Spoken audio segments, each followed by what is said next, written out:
Sana bu nesli Haydar'dan selam ya Mehdi, Seyyid Sistani, emeli bütün şialerden selam ya Mehdi. Ahdettim ben sarılım Kur'an'ıma, ahdettim ben dinime imanıma, ahdettim ben bağlanım sana hem akideme hem Kur'an'ı hem hicabıma. Ahdetmişem zuhura kadar yoluna kolum nazar,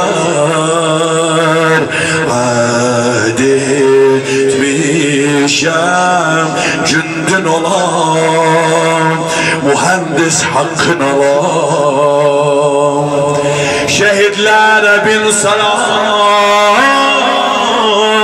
yetmez mi bu hicrete yalan?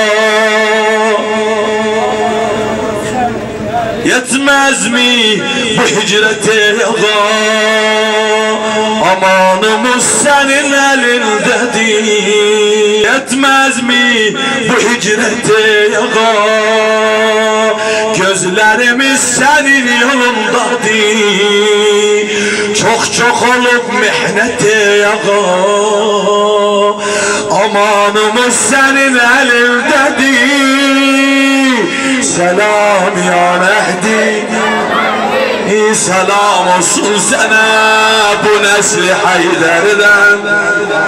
Selam ya Mehdi, Seyyid Sistani, emeli bütün şialerden selam, selam.